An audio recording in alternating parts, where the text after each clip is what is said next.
بسم اللہ الرحمن الرحیم۔ السلام علیکم معزز ناظرین، دی نالج آف اسلام میں آپ کو خوش آمدید۔ ناظرین محترم، امید کرتے ہیں آپ خیریت سے ہوں گے۔ ناظرین، آج ہم آپ کو بتائیں گے کہ وہ کون سے ایسے 3 اشخاص ہیں جنہیں حساب کتاب کے لیے روز محشر اللہ تعالیٰ کے سامنے سب سے پہلے لایا جائے گا۔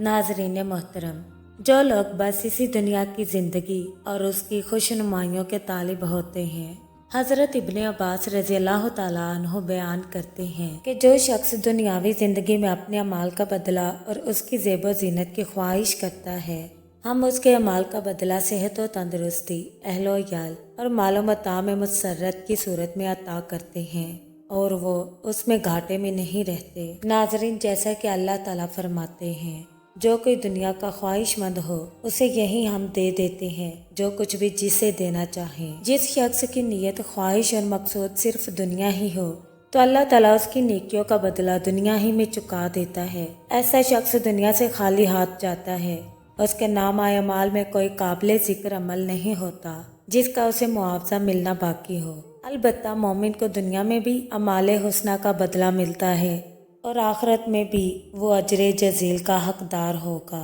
ناظرین محترم، شفیع بن معطاس بحی رحمۃ اللہ بیان کرتے ہیں کہ ایک دفعہ انہوں نے دیکھا کہ مدینہ منورہ میں مسجد نبوی کے اندر ایک شخص کے ارد گرد کثیر تعداد میں لوگ جمع ہیں۔ جب انہوں نے پوچھا کہ لوگوں نے کس شخص کو گھیر رکھا ہے، انہیں بتایا گیا کہ حضرت ابو ہریرہ رضی اللہ تعالیٰ عنہ درس حدیث دے رہے ہیں۔ شفیع بن معطا رحمۃ اللہ کہتے ہیں کہ میں بالکل قریب جا کر ان کے سامنے جا بیٹھا۔ جب درس ختم ہوا اور لوگ اپنے اپنے گھروں کو چلے گئے تو میں نے عرض کی کہ میں آپ سے اللہ کی قسم دے کر عرض کرتا ہوں کہ آپ مجھے وہ حدیث سنائے جو آپ نے حضور صلی اللہ علیہ وآلہ وسلم سے خود سنی اور یاد کی ہو۔ حضرت ابو ہریرہ رضی اللہ تعالیٰ عنہ بولے، میں آپ کو وہی حدیث سناؤں گا جو میں نے اس گھر میں حضور نبی کریم صلی اللہ علیہ وآلہ وسلم سے خود ہی سنی تھی۔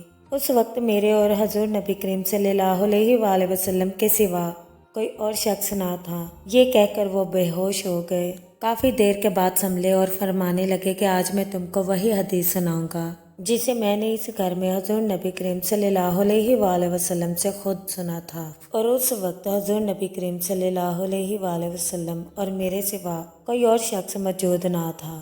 یہ کہہ کر پھر سے بے ہوش ہو گئے۔ کافی دیر بعد ہوش میں آئے تو فرمانے لگے کہ حضور نبی کریم صلی اللہ علیہ وآلہ وسلم نے بیان فرمایا کہ قیامت کے دن اللہ تعالیٰ عرش عظیم سے اتر کر اپنے بندوں کے پاس آئے گا تاکہ ان کا فیصلہ کر دیا جائے، اور ہر امت گھٹنوں کے بل گری ہوگی۔ سب سے پہلے ان 3 اشخاص کو بلایا جائے گا، قاری قرآن کو، شہید فی سبیل اللہ کو اور مالدار کو۔ سب سے پہلے قاری قرآن سے سوال ہوگا کہ میں نے جو قرآن اپنے رسول پر اتارا تھا، کیا تجھے اس کا علم نہیں سکھایا؟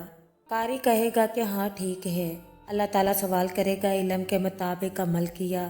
قاری جواب دے گا، اے رب کریم، میں تمام دن اور رات تلاوت کرتا رہتا تھا۔ اللہ تعالیٰ کہے گا تو جھوٹ بولتا ہے۔ فرشتے بھی یہی کہیں گے کہ تو جھوٹ بولتا ہے۔ اللہ تعالیٰ کہے گا کہ تو اس لیے تلاوت کرتا تھا کہ لوگ تجھے قاری کہیں، اور وہ دنیا میں کہا جا چکا۔